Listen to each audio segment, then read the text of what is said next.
가 있습니다. 그가 와서 죄에 대하여 의에 대하여 심판에 대하여 세상을 책망하리라. 9절 보겠습니다. 죄에 대하여라 하면 그들이 나를 믿지 아니하며, 그가는 누구를 얘기하는 겁니까? 진리의 성령을 말하는 겁니다. 진리의 성령이 오시면 죄에 대하여 의에 대하여 심판에 대하여 말씀을 해 주시겠다라고 약속을 하셨습니다. 예수님은 십자가에서 죽으시고 제3일 만에 부활하시고 승천하시고 하늘 보좌에서 영원한 속죄를 완성하시고 성령 안에서 성령을 통해서 우리에게로 오셨습니다. 그분이 바로 진리의 성령이에요. 그래서 진리의 성령 안에는 누가 계시느냐 하면 부활하신 예수님께서 계시는 겁니다. 그래서 그분이 나에게 오시는 거예요. 그분이 내 안에 왕으로 지금 와 계십니다. 그래서 부활하신 예수님, 즉 진리의 성령이 나에게 오시면 제일 먼저 무엇을 가르쳐 주시느냐 하면 죄에 대하여 가르쳐 주는 겁니다. 그렇다면 이 죄라고 하는 것이 무엇인가? 보편적으로 사람들은 예수 믿지 아니한 것이 죄다. 또 율법주의자들은 율법을 지키지 아니한 것이 죄다. 도덕적으로 문제가 있으면 죄다, 그렇게 말을 하는 겁니다. 그러나 그렇게 말을 하는 것이 맞는 것처럼 보이지만 실상은 맞지 아니합니다. 구체적으로 죄라고 하는 것은 하나님의 약속, 즉 언약의 중보자이신 예수님을 믿지 아니한 것이 죄입니다. 하나님은 아브라함을 불렀습니다. 아브라함이 75세의 부름을 받고 100세에 이삭을 낳았습니다. 이삭을 낳기 전에는 완전한 믿음의 사람이 되지를 못했습니다. 그러나 99세에 할례를 받음으로 말미암아 완전한 자가 되어서, 즉 하나님 중심적인 사람이 되어서 하나님의 모든 약속을 100% 믿었습니다. 그 약속을 믿음으로 말미암아 이삭이 이 세상에 태어났습니다. 우리도 반드시 이삭과 같이 약속의 자녀로 태어나야 되는 거예요. 이렇게 태어난 사람이 바로 예수 믿는 사람입니다. 이렇게 태어나는 사람이 새 언약의 중보자 되신 예수님과 한 몸 된 사람입니다. 그렇다면 할례라고 하는 것은 무엇인가? 할례는 육의 몸을 벗어버리는 겁니다. 그리고 진짜 할례는 마음의 할례. 신명기 30장 6절을 보겠습니다. 신명기 30장 6절. 내 하나님 여호와께서 내 마음과 내 자손의 마음에 할례를 베푸사 내게 마음을 다하며 뜻을 다하여 내 하나님 여호와를 사랑하게 하사 내게 생명을 얻게 하실 것이라. 아멘. 이 육의 몸을 벗어버리고 옛사람을 십자가에 못 박아 무덤에 장사를 지내버리고 하나님의 생명으로 거듭나게 해주겠다, 하나님의 생명으로 태어나게 해주겠다, 이것이 바로 할례 언약입니다. 할례가 이루어져 버리면 내 안에 새 언약의 법이 기록이 되는 겁니다. 하나님은 우리에게 새 언약을 주시겠다고 약속을 하셨습니다. 에레미야 선지자를 통하여서 하나님께서 새 언약을 선포하였습니다. 주전 1446년경에 이스라엘 사람들은 애굽에서 출애굽을 하였습니다. 그리고 약 800년이 지난 후에 하나님은 에레미야 선지자를 통하여서 새 언약을 선포하도록 하였습니다. 이 새 언약은 아브라함의 언약의 연장선에서 선포된 언약입니다. 이제 새 언약을 한번 보도록 하겠습니다. 에레미야 31장 33절. 에레미야 31장 33절 말씀이 되겠습니다. 그들이 다시는 각기 이웃과 형제를 가르쳐 이루기를 너는 여호와를 알라 하지 아니하리니. 32절, 33절을 보겠습니다. 33절, 32절부터 보겠습니다. 32절부터 이 언약은 내가 그들의 조상을 손을 잡고 애굽 땅에서 인도하여 내던 날에 맺은 것과 같이 아니할 것은 내가 그들의 남편이 되어서도 그들이 내 언약을 깨뜨렸음이라. 여호와의 말씀이니라. 33절을 보겠습니다. 33절이 바로 새 언약의 내용입니다. 읽어보겠습니다. 그러나 그날 후에 내가 이스라엘 집과 맺을 언약은 이러하니라. 곧 내가 나의 법을 그들 속에 두며 그들의 마음에 기록하여 나는 그들의 하나님이 되고 그들은 내 백성이 될 것이라. 여호와의 말씀이니라. 아멘. 다시 한번 설명을 하도록 하겠습니다. 하나님께서 아브람과 더불어서 할례 언약을 맺었습니다. 그의 나이 99세가 되었을 때 마음의 할례가 이루어지고 나니까 하나님의 모든 약속을 100% 믿어버렸습니다. 그 믿음에 따라서 이삭이 태어났습니다. 새 언약은 그 할례 받은 마음, 옛사람을 십자가에 못 박아 무덤에 장사를 지내버리고 새 생명으로 태어난 그 마음에 하나님의 법을 기록해 주겠다라고 약속한 언약이 새 언약입니다. 다시 한번 읽어보도록 하겠습니다. 그러나 그날 후에 내가 이스라엘 집과 맺을 언약은 이러하니라. 곧 내가 나의 법을, 하나님의 법을 그들 속에 두며 내 속에 두며 그들의 마음, 나의 마음 속에 기록하여 나는 그들의 하나님이 되고 그들은 내 백성이 될 것이라. 여호와의 말씀이니라. 그러니까 내 법, 지금은 과거의 첫 번째 언약 모세의 율법은 돌판에 기록이 되었지만 이제 새 언약의 법은 어디에 기록을 하냐면 내 마음에다가 기록을 하는 겁니다. 내 생각에 두고 내 마음에다가 기록을 해요. 이 마음에 기록된 법은 절대로 사라지지 아니합니다.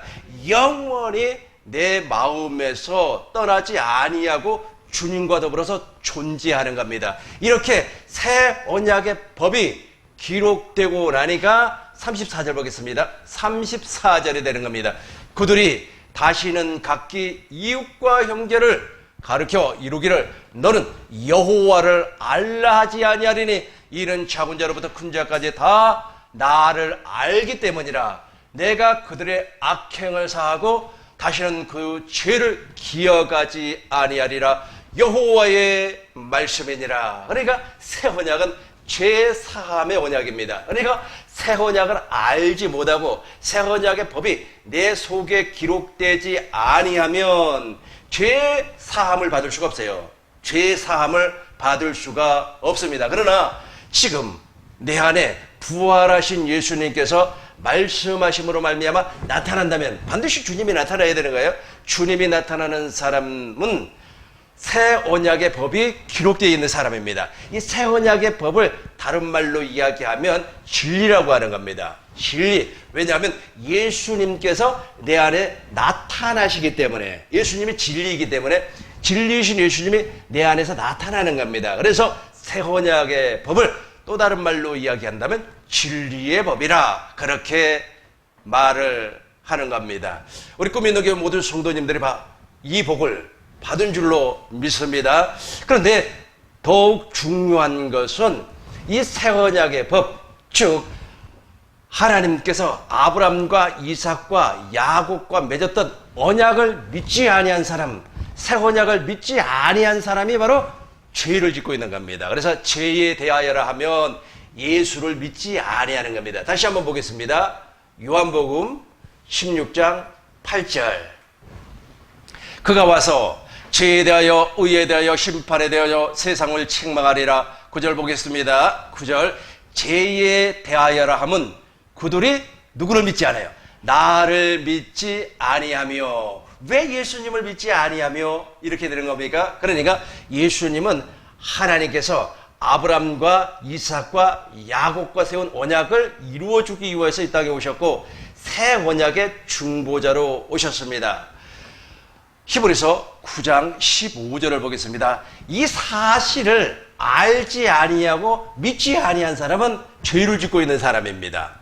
이로 말미암아 그는 예수님은 새 언약의 중보자이시니, 그래서 예수님께서 이 땅에 오신 목적은 하나님의 언약을, 특별히 새 언약을 이루어주기 위해서 이 땅에 오셔서 십자가에서 피 흘리시고 제3일 만에 부활하셨습니다. 누가복음 22장 20절을 보겠습니다. 누가복음 22장 20절. 저녁 먹은 후에 잔도 이와 같이 하여 이르시되 이 잔은 내 피로 세운 새 언약이니 곧 너희를 위하여 붓는 것이라. 예수님께서 최후의 만찬 유월절을 제자들과 더불어서 잡수실 때 잔을, 떡을 띄워주면서 이 떡은 내 몸이다, 이 잔은 내가 피 흘림인데 이 피가 바로 새 언약의 피다. 이것을 내가 너희에게 주노라. 그렇게 말씀을 하셨습니다. 그런데 이 말씀이 무슨 말씀이냐면 예수님이 이 땅에 오신 목적이 바로 새 언약의 중보자로서 하나님의 거룩하신 뜻을 이루어주기 위해서 이 땅에 오셨다는 겁니다. 이 사실을 알지 못하고 믿지 아니하면 죄를 짓고 있는 겁니다. 그러니까 사람들이 말하는 죄와 예수님께서 진리의 성령이 오셔가지고 우리에게 지적한 죄는 엄청나게 차이가 있는 겁니다. 그러니까 사람들은 법을 지키지 아니하면 죄를 지었다. 도덕적으로 타락한 사람은 죄를 지었다. 그 사람 죄라고 하는 것은 원어로 하말티아인데 관역에서 빗나갔다. 이상한 소리들을 많이 하고 있는데 진짜 죄는 무엇인가 하면 예수를 믿지 아니하는 것. 즉 새 언약의 중보자 되신 예수님을 알지 못하고 진리이신 예수님을 알지 못하고 믿지 아니한 것이 죄라는 겁니다. 이것을 누가 지적을 한다고요? 진리의 성령이 오셔서 지적을 하는 겁니다. 두 번째, 죄는 새 계명을 지키지 아니한 것이 죄입니다. 예수님은 제자들에게 이렇게 말씀을 하셨습니다. 요한복음 13장 34절을 보겠습니다. 새 계명을 너희에게 주노니 서로 사랑하라. 내가 너희를 사랑한 것 같이 너희도 서로 사랑하라. 다시 한번 설명하겠습니다. 새 계명은 아무나 지킬 수 있는 계명이 아닙니다. 새 계명은 새 언약으로 말미암아 물과 성령으로 거듭나 하나님의 법이 우리 마음에 기록이 되고 하나님의 법이 우리 생각에 놓여 있는 사람, 즉 새 사람, 하나님을 따라 의와 진리와 거룩함으로 새 사람을 입은 사람이 지킬 수 있는 법이 바로 새 계명입니다. 이렇게 새 계명을 지키지 아니한 사람은 지금 하나님 앞에 죄를 짓고 있는 사람입니다. 그래서 그 사람이 구원을 받을 수가 없어요. 천국은 죄인이 가는 것이 아니라 의인이 가는 겁니다. 이 땅에서 너는 죄인이야 라고 판정이 난 사람은 천국을 갈 수가 없어요. 그럼에도 불구하고 본인들은 무엇이라고 이야기하는 겁니까? 나는 죄진 적이 없어. 윤리적인 죄. 어떤 사람은 내가 회개를 하니까 말이야 필름이 쫙 돌아가면서 말이야 어렸을 때부터 시작해서 누구에게 잘못했고 도덕질했고 남들에게 막 주먹질했던 것이 쫙 필름으로 돌아가면서 그걸 회개했다고. 그건 회개라고 말하는 거 아닙니다. 그거는 반성이라고 그래요. 회개라고 하는 것은 무엇이냐면 나의 옛사람을 십자가에 완전히 못 박고 무덤에 장사를 지내버리고 새 생명 그리스도의 생명으로 태어나는 겁니다. 우리 주님께서 아브라함의 언약을 통해서 말씀하셨죠. 너와 너 자손의 마음에 할례를 베푸사 마음을 다하고 뜻을 다하고 성품을 다해서 하나님을 사랑하고 하나님의 생명, 새 생명을 주는 겁니다. 그 생명을 받은 자가 새 계명을 지킬 수가 있고 저 새 계명 안에서 하나님의 사랑을 나타낼 수가 있습니다. 그런데 저 새 계명을 구체적으로 설명하자면 이렇게 되는 겁니다. 새 계명을 너희에게 주노니 서로 사랑하라. 내가 너희를 사랑한 것 같이 너희도 서로 사랑하라. 새 계명은 예수님께서 삶을 살았던 계명입니다. 예수님은 새 계명으로만 살았습니다. 그래서 예수님은 너희를 사랑한 것 같이 예수님이 어떻게 죄자들을 사랑하느냐 하면 예수님은 진리 안에서 성부와 성자와 성령 삼위일체 되신 그 진리 안에서 주님이 주시는 아버지가 주시는 마음으로 아버지가 주시는 생각으로 삶을 살았습니다. 그래서 예수님의 모든 삶은 심지어 생각하는 것까지도 누가 주시는 것이냐면 아버지가 주었어요. 그러니까 아버지가 주시는 대로 말하고 아버지가 주시는 대로 행동하고 아버지가 주시는 대로 귀신을 쫓아내고 병자를 살렸습니다. 이게 바로 새 계명이에요. 그러니까 철저하게 아버지가 말씀하신 그 말씀을 따라서 일을 했다는 겁니다. 그래서 예수님은 한 번도 스스로 산 적이 없어요. 아버지가 주시는 마음, 아버지가 주시는 그 생각으로 일을 하셨고 또 사역을 감당하셨습니다. 우리도 동일하게 예수님처럼 새 계명으로 사는 사람, 즉 새 계명을 나타내는 사람은 예수님 안에 있는 진리의 법이 내 안에 들어와야 되는 겁니다. 그래서 그 주님이 주시는 그 생각, 주님이 주시는 마음으로 우리가 삶을 사는 겁니다. 내가 사는 것이 아니에요. 내가 사는 것이 아닙니다. 요한복음 보겠습니다. 요한복음 14장 보겠습니다. 요한복음 14장 20절 보겠습니다. 20절. 그날에는 진리의 성령이 오시는 날입니다. 그날에는 내가 아버지 안에 너희가 내 안에 내가 너희 안에 있는 것을 너희가 알리라. 이거 알아야 되는 거예요. 내 안에 주님이 계신다고 하는 것을 알아야 되는 겁니다. 21절 보겠습니다. 21절. 나의 계명을 지키는 자라야 나를 사랑하는 자니 나를 사랑하는 자는 내 아버지께 사랑을 받을 것이요 나도 그를 사랑하여 그에게 나를 나타내리라. 이게 바로 새 계명이에요. 그러니까 새 계명으로 사는 사람은 내 스스로 사는 것이 아니고 아버지가 주신, 즉 예수님께서 주시는 마음으로 사는 겁니다. 즉 예수의 이름으로 사는 사람을 무엇이라고 얘기한다고요? 새 계명으로 사는 사람. 이런 사람이 예수 믿는 사람이에요. 이렇게 살지 아니하면 무엇을 하고 있다고요? 죄를 짓고 있다. 죄인이라는 게 죄를 짓고 있다는 겁니다. 그러나 새 계명으로 사는 사람은 죄를 짓고 있는 것이 아니라 아버지의 뜻대로 사는 겁니다. 요한일서를 보겠습니다. 요한일서 5장 9절을 보겠습니다. 우리 꿈있는 게 모든 성도님들의 새 계명으로 살 줄로 믿습니다. 새 계명으로 살아야만이 주님이 나타나는 겁니다. 주님이 나타나지 아니하면 새 계명으로 사는 사람이 아니에요. 만일 우리가 사람의 증언을 받을진데 하나님의 증거는 더욱 크도다. 하나님의 증거는 이것이니 여러분 지금 예수를 믿는다고 하면 증거가 나와야 돼요. 그러니까 우리 그렇잖아요. 사람들이 그러잖아요. 뭐 증거 있어? 증거 있어? 그러잖아요. 증거 있어? 당신 예수 믿는다며? 증거 있어? 예수 믿는다며? 증거 있어? 예수 믿는다며? 증거 있어? 증거 있어? 증거가 나와야 되는 겁니다. 증거는 이것이니 그의 아들에 대하여 증언하신 것이라. 10절 보겠습니다. 10절. 하나님의 아들을 믿는 자는 11절을 바로 넘어가겠습니다. 11절. 또 증거는 이것이니 하나님이 우리에게 영생을 주신 것과 이 생명의 그의 아들 안에 있는 것이라. 그러니까 우리 안에 무엇이 있다고 그랬습니까? 진리가 있다는 거예요. 그러니까 새 언약의 법, 즉 진리의 법이 내 안에 존재하고 있으면 그 진리의 법으로 말미암아 새 계명을 지키는 사람이라는 겁니다. 12절 보겠습니다.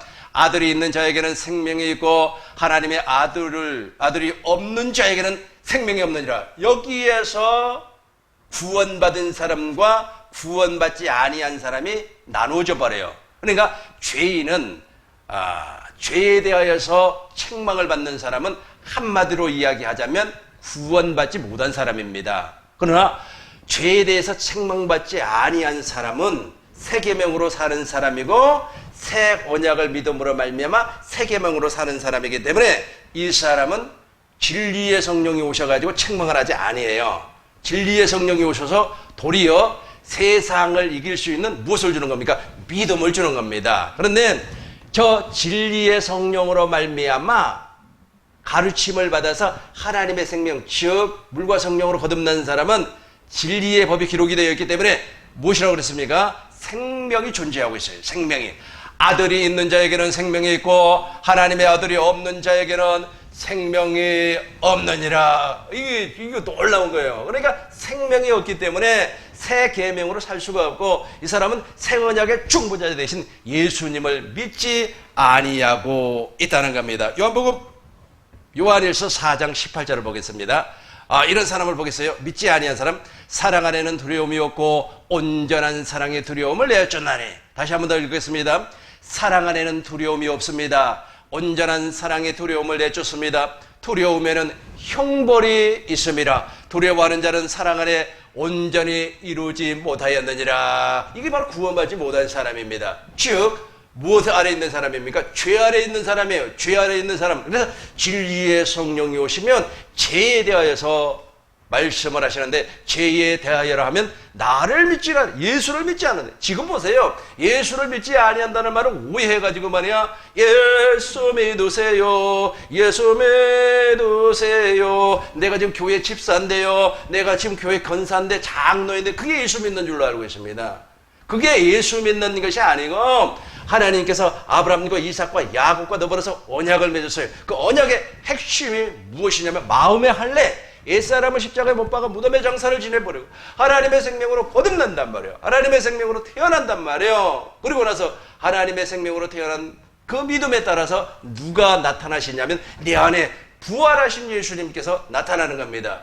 이 사람이 바로 진리 안에 있는 사람이에요. 이 진리 안에 있는 사람에게 우리 하나님은 새 언약을 선포하심으로 말미암아 무슨 법으로 살게 해주겠다? 나의 법을, 예수님께서 당신의 법을, 하나님의 법을 내 마음에 기록하고 내 생각에 두겠다. 그러면서 너는 이제부터 죄사함을 받고 너는 나를 누가 물어보지 아니해도 하나님 아버지는 이런 분이야, 하나님 아버지는 이런 사랑을 가지고 계신 분이라는 것을 알아버린다는 거예요. 스스로 알아버린다는 게 누구에게 가르침을 받는 것이 아니고 내 스스로 알아버린다는 겁니다.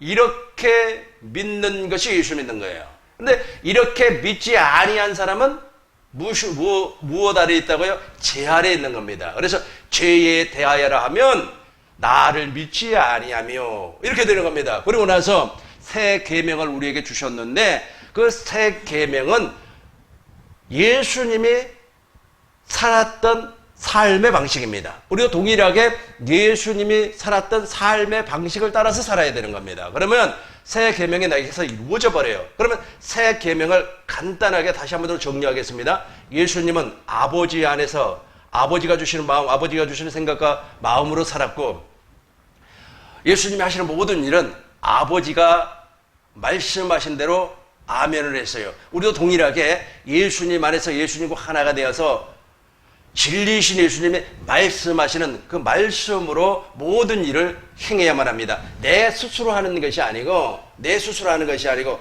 이게 새 언약이란 말, 새 계명이라는 거예요. 그래서 새 계명은 어떤 사람만 지킬 수가 있다고 그랬습니까? 새 사람만, 물과 성령으로 거듭난 사람만 지킬 수가 있다고 그랬습니다. 그러나 이 증거, 새 계명의 증거가 없는 사람은 사랑 안에 두려움이 있어요. 읽어보겠습니다. 사랑 안에 두려움이 없고 온전한 사랑이 두려움을 내어준다니 두려움에는 형벌이 있습니다. 돈에 대한 두려움, 목회에 대한 두려움, 경제에 대한 두려움, 코로나에 대한 두려움, 뭐 이런 엄청난 것들이 그 사람을 붙잡고 있다는 겁니다. 왜 그러느냐면 사랑이었기 때문에. 사랑이었기 때문에. 왜 사랑이 없습니까? 생명이었기 때문에. 그러니까 하나님의 생명 안에서 무엇이 나오냐면 아가페가 나와요. 저 사랑은 우리가 일반적으로 말하는 휴머니즘이 아닙니다. 인본주의가 아니에요. 휴머니즘이 아니고 하나님의 생명 안에서 새 계명 안에서 나오는 사랑을 말하는 겁니다. 아가페를 얘기하는 거예요. 그러니까 아가페가 홀로 나오지 아니하니까 즉 내 안에서 주님이 나타나지 아니하니까 두려움이 밀려오기 시작을 하는 겁니다. 사랑 안에는 두려움이 없습니다. 온전한 사랑에 두려움을 내쫓습니다. 두려우면 형벌이 있음이라 두려워하는 자는 사랑 안에서 온전히 이루지 못하느니라. 계속해서 19절 보겠습니다. 우리가 사랑하면 그가 먼저 우리를 사랑하셨습니다. 아브라함의 언약의 내용입니다. 하나님께서 아브라함과 언약을 맺고 마음의 할례를 베푸사 마음을 다하고 뜻을 다하고 성품을 다해서 하나님을 사랑하고 생명을 줄 것이다. 우리 하나님께서 먼저 약속을 했어요. 우리는 그 하나님의 언약을 믿기만 하는데 그걸 믿지 않는 것이 죄라는 것. 그걸 믿지 아니하는 것이 죄예요. 그래서 죄의 법 아래서 벗어날 길이 없는 겁니다. 계속해서 20절 보겠습니다. 누구든지 하나님을 사랑하노라 하고 그 형제를 미하면 이는 거짓말하는 자니 보는 바 그 형제를 사랑하지 아니하는 자는 보지 못하는 바 하나님을 사랑할 수가 없느니라. 21절 보겠습니다. 우리가 같이 하겠어요. 아주 중요해요. 시작. 우리가 이 계명을 주께 받았으나 하나님을 사랑하는 자는 또한 그 형제를 사랑할지니라. 저 계명이 무엇입니까? 저 계명이 바로 새 계명을 말하는 겁니다. 저 새 계명이 나타나지 아니하면 어떻게 한다고요? 두려움에 잡혀 있어요. 형제를 사랑할 수가 없다 그래요. 여기서 말하는 사랑은 아가페라고 그랬습니까? 휴머니즘이 아니라고 분명히 말씀을 드렸습니다. 말씀을 정리하겠습니다. 죄라고 하면 사람들은 무엇이라고 얘기하냐면 세상적인 법률을 지키지 아니하면 죄졌다. 뭐 이렇게 이야기합니다. 또 교회 예배당에 나오는 사람들도 야 내가 11조를 띄어먹었어. 그치, 물론 11조를 띄어먹으면 안 되겠죠. 율법을 지키지 못했어. 그러면은 죄라고 생각을 합니다. 그러나 더욱더 중요한 것은 뭐냐면 영원히 그 죄의 법 아래서 나오지를 못해요, 사람들이. 그래서 진리의 성령이 오시면 우리를 죄의 법 아래서 끄집어내서 생명의 성령의 법으로 인도를 해주는 겁니다. 그러기 위하여서는 두 가지를 가르쳐줘요. 첫 번째는 예수님은 아브람과 이삭과 야곱의 언약을 이루어주기 위해서 이 땅에 오셨고, 또 하나는 새 언약의 중보자로 오셨다는 겁니다. 그래서 최후의 만찬 때 제자들에게 내 살을 받아 먹어라. 이 살은 영생하도록, 영원히 사는 영생하도록 먹어야 할 양식이다. 그리고 내 피를 받아 먹어라. 그러면서 이 피는, 이 잔은 내 피로 세운 새 언약이니. 그러니까 예수님께서 오셔가지고 십자가에서 왜 죽으셨어요? 새 언약을 이루어주기 위해서. 그래서 새 언약이 이루어진 사람에게 무슨 계명이 온다고요? 새 계명이 기록이 되는 겁니다. 그래서 이 새 계명을 다른 말로 이야기하면 진리의 법이라 그렇게 말을 하는 겁니다. 왜 진리의 법이라 그렇게 말을 한다고요? 예수님께서 새 언약의 중보자, 즉 새 언약의 법, 내 법을 우리 속에 둔다고 그랬죠? 우리 마음에 기록한다고 그랬죠? 즉 예수님 당신이, 부활하신 예수님께서 내 안에 왕으로 오신다는 겁니다. 예수님은 진리예요. 그런데 예수님의 진리임에도 인과 동시에 예수님이 내 안에 와버리면 하나의 명령체계가 이루어져 버리는 겁니다. 법체계가 이루어져 버려요. 그러다 보니까 내 안에 진리의 법이 기록이 되었구나. 그래서 우리는 영원히 그 법으로 사는 겁니다. 즉 새 계명으로 영원히 사는 겁니다. 이렇게 살지 아니하는 것이 무엇이라고요? 죄라니까요. 죄. 그래서 죄에 대해서 죽어버리고 의에 대해서 살려면 누가 오셔야 되는 겁니까? 진리의 성령이 나에게 오셔야 돼요. 그렇지 아니하고는 죄에 대해서 영원히 살아있고 반대로 의에 대해서는 죽어있는 사람입니다. 이런 사람을 성경에서는 무엇이라고 말을 했습니까? 하나님의 생명이 없는 자. 또 다른 말로 이야기하면 물과 성령으로 거듭나지 아니하고 육신에 속한 자. 또 다른 말로 이야기한다면 구원받지 못한 자. 그렇게 말을 하는 겁니다. 우리 꿈 있는 교회 모든 성도님들은 이제부터 새 언약의 중보자 되신 예수님으로 말미암아 새 언약의 법이 우리 안에 기록이 되어 있습니다. 우리는 그 법으로 하나님의 계명, 즉 새 계명을 지키는 사람입니다. 여기에서 중요한 거 하나, 지킨다고 하는 것은 내가 노력을 해서 지키는 것이 아니라 지킬 수 있는 마음을 누가 먼저 주는 겁니까? 하나님이, 예수님께서 먼저 그 마음을 주는 겁니다. 그래서 내 짐은 너무너무 가벼워요. 내 짐은 너무너무 지기가 쉬워요. 누가 대신하니까? 예수님이 대신하니까. 우리는 어떻게 되는 겁니까? 그 약속을 믿음으로 말미암아 예수님 등 뒤에 업혀가기만 하면 되는 겁니다. 우리 꿈 있는 교회 모든 성도님들에게 이 복이 임할 줄로 믿습니다. 기도하겠습니다. 거룩하신 아버지 하나님, 아버지의 은혜와 사랑을 진실로 감사와 영광과 찬송을 드립니다. 하나님, 우리를 긍휼히 여겨 주시옵소서. 하나님, 우리를 불쌍히 여겨 주옵소서. 이제 우리 꿈 있는 게 모든 성도님들은 죄에 대하여 죽고 의에 대하여 산 사람입니다. 그러나 보편적으로 많은 사람들은 의에 대하여서는 죽어 있고 죄에 대하여서는 살아 있습니다. 그 사람들에게는 진리의 성령 보혜사가 임하지 아니했습니다. 그러나 우리 꿈이 있는 교회 성도님들에게는 진리의 성령 보혜사가 임하심으로 말미암아 죄에 대하여 의에 대하여 심판에 대하여 다 말씀하시고 가르쳐 주었습니다. 이제 우리는 하나님께서 약속하셨던 그 약속을 믿었습니다. 하나님의 마지막 계명, 새 계명을 지키고 있습니다. 이제 우리 꿈이 있는 게 모든 성도님들에게는 주님이 나타나심으로 말미암아 열매가 주렁주렁 맺어질 수 있도록 주여 역사하여 주옵소서.